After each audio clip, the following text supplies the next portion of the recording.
Nari McDiarmid here at Future of Mining with you, and I'd like to welcome David Parker, Executive Director, Western Australia with the Minerals Council of Australia. And David, firstly, how is Australia placed to attract the next wave of investment in areas particularly critical minerals? Well, it's a very exciting time for the world, Nari, because what we're seeing is this new wave of investment coming in. A lot of commodities we haven't really had a lot of exposure to before, but we host that geology and we host those geological inventories. So it provides an extraordinary opportunity for Australia if we so choose to take it. But we're not the only ones standing in this space. There's a lot of competition coming from emerging jurisdictions in Africa. There's a lot of competition coming from South America, Latin America. The Latino economies have really latched on to this as the next wave of investment and are very keen to take advantage of it. So Australia can really play to its competitive advantages if it so chooses. And that's some of the issues I'll be discussing this afternoon on the approvals workshop and the approvals panel discussion. So it's a new wave of investment. We've seen these waves of resource investment over the last couple of decades. We had an LNG wave on the back of energy demand. So this is now another substantial wave of potential inbound investment for Australia.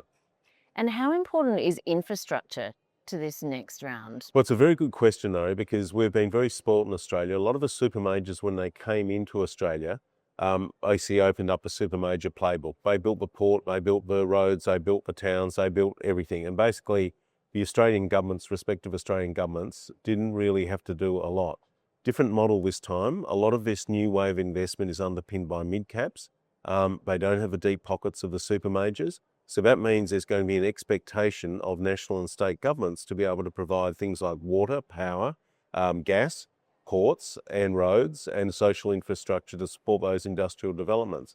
And it has been a bit of a mixed bag so far when you look at places like Kalgoorlie with some of the energy constraints we read about. So things like industrial estates, industrial parks, are going to be really important if we're going to make this opportunity work for us. So I think it's a new world for Australia as we understand this third-party infrastructure is going to really enable those critical production and producing and mineral processing facilities. David, I know I'm speaking to you before you get onto your panel session later, but how are you finding Future of Mining so far? I think it's been really good. There's been a wide range of discussions and wide range of topics.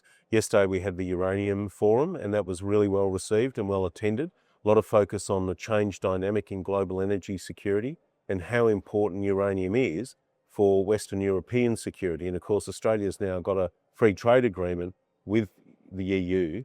And of course, the expectation now, if you've got a free trade agreement, can we have free trade in your commodities like uranium to basically fuel their reactor fleet? So I think a conference like this has really brought a number of these very recent issues to the fore.